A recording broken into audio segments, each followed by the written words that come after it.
Hey, what's up guys? It's your boy Jonesy, and today we're just going to be taking a look at a nice little field monitor that I got off of Amazon. It's a little 5-inch field monitor. Excuse me, it might be a little overexposed, but it's the Feelworld Master MA5. So it's a 5-inch full HD on-camera monitor. Supports 4K HDMI input and output. So everything that came in the box, I already took it out the box. You get a nice little carrying case right here that you can pretty much fit everything that's in the box. You can fit in the carrying case. So yes, I got it from Amazon. I'll put the link in the description. Throw that to the side. It comes with HDMI micro, HDMI 2 micro. Also comes with a HDMI 2 mini. Comes with the arm to actually mount the camera on. Let's say some people will mount it to their some people will mount it to like the top of their camera. You can see there's like you can slide it right into that hot shoe spot on top of your camera. You can just put an adapter on there, or in my case I'm going to be showing you how to attach it to the dual handle grip on the Crane 2. Alright, so it comes with the manual, and it also comes with a little quick troubleshooting guide if you're experiencing any problems. You got a bunch of common issues, and then they have the solutions. So here's the monitor right here, and it seems to take a regular those like Sony NP whatever batteries, and I actually have one on deck. Alright, so I got the battery right here. Oh yeah, I forgot to mention it does come with the sunshade right here, but it takes the generic battery setup that everybody's familiar with, just like that, and you see it powers right on. So obviously there's no output, but what I can do is just attach my I can attach my camera to this really quick so we can get an idea. Oops, the battery fell out. That's my fault. Alright, there we go. So we got the output right there, and it's crystal clear output. It looks really clear up here. You probably can't see it that well on here, I don't know, but I'll have to nah, you could see it good. But anyway, so what we're gonna do now is just go through like the options here. So I'm gonna go through the instructions, go through the options, and we can go through it together here. So at the top we have our function buttons at the top. Function 1, function 2. You can customize those buttons. And then we got the volume reduction, volume increase, and it's also to adjust the value of whatever options you're going through on the option menu. And then we have the menu button, and we have the up and down buttons for next and previous. And then obviously we got the power button right here. So at the bottom we have headphones, we have the USB upgrade. I guess it's to upgrade the firmware or whatever it might be. This one is actually for, it says DC power output interface. This barrel can power your camera with an optional DC adapter. NP FW50 for Sony, LPE6 for Canon, so forth and so on. More adapters are coming soon. And then we got the DC in 12 volt is right here. That's your normal power interface right there. And of course we have the back that I put the battery in. It takes those type of batteries. Your everybody's pretty familiar with these type of batteries, the NP batteries. Of course, we have the sunshade, which I'm not really gonna put on. There's no point in putting it on, but you know, just to demonstrate, I guess I'll throw it on there real quick. So it's just Velcro. It goes on just like this. So that's your sunshade. Alright, so it looks, you know, like a regular sunshade. There you go. Okay, so now let's go through the menu operations. We're gonna press menu. So we got picture mode. I don't know what the modes are. We got standard, mild, user, dynamic. Just stick to standard. And color temperature out of there. I think that's it for there. Yeah. So let's go to the next menu option. Next menu option we have is we got language. Hold on. Okay, let's obvious. I don't really want to go through the languages, but I'm sure it's multi-language. Let's see. Chinese, Spanish, Portuguese, French, Netherlands, Dutch. So we can just go down aspect ratio. It's set to auto, but you can set it to whatever you want. 4:3, 16, 9, and then just scan. We got panorama, P2P, and then we got it on auto. Just in my case, I'll leave it on auto.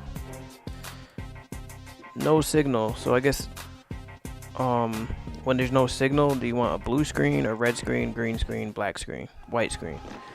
So just leave it on blue screen, I guess. And next we have OSD transmission, on-screen display. So I guess if you want the on-screen display up there, oh, not transmission, that's transparency.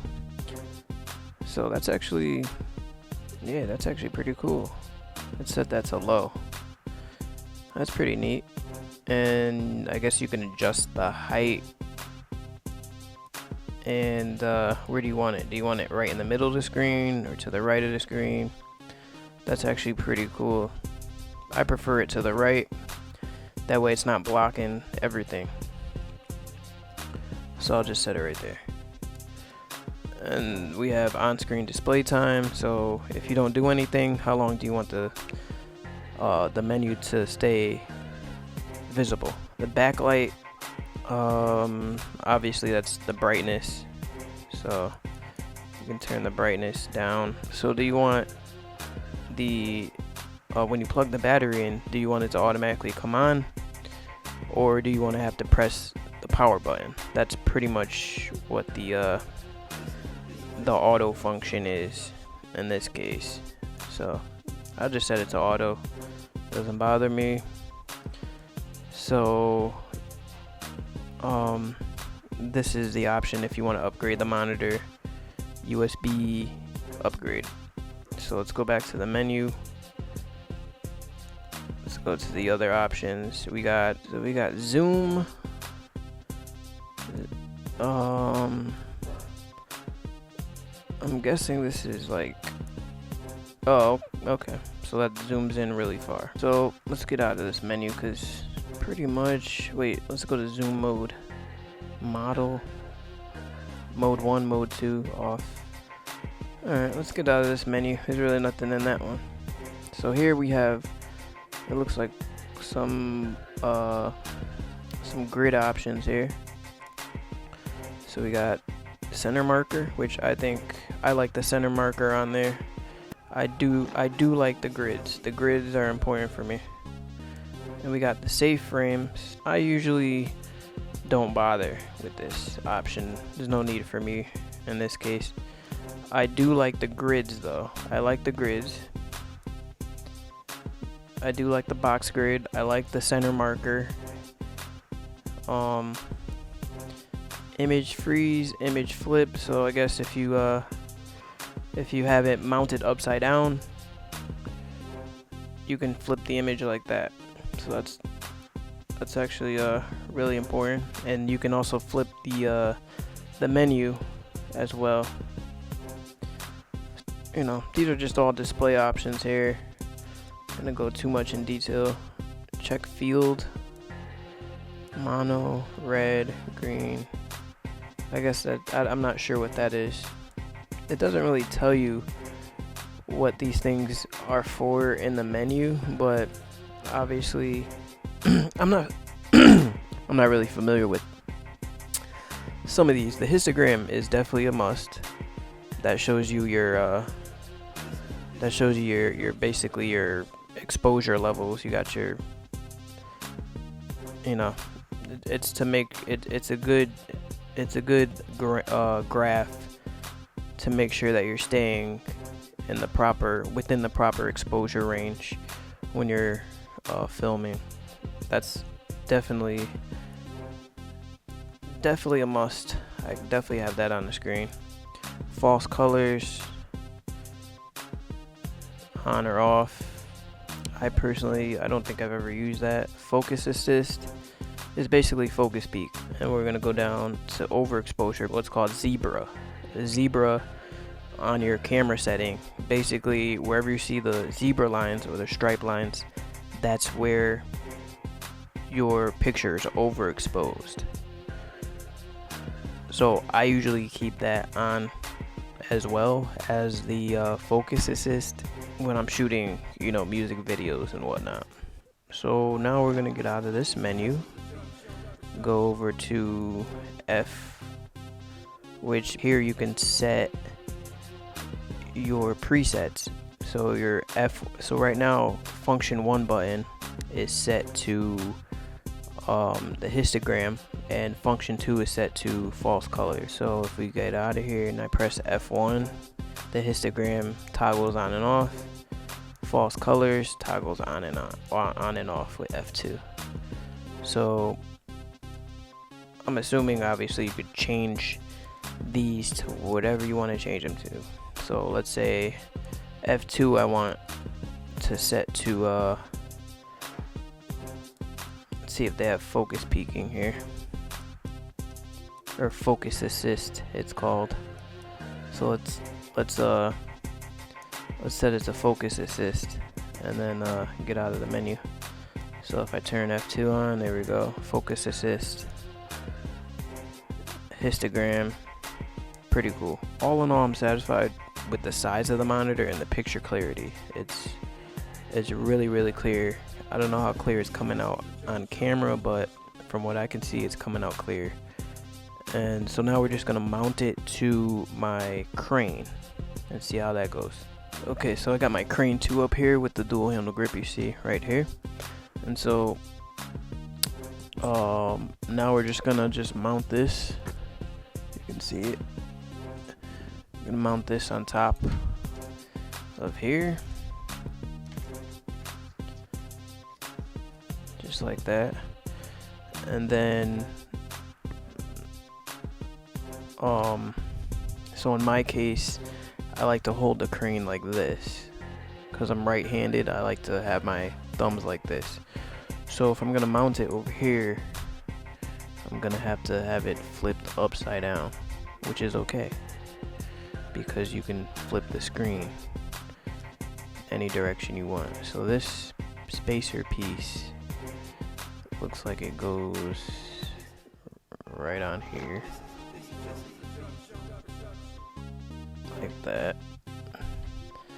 And then you go ahead and just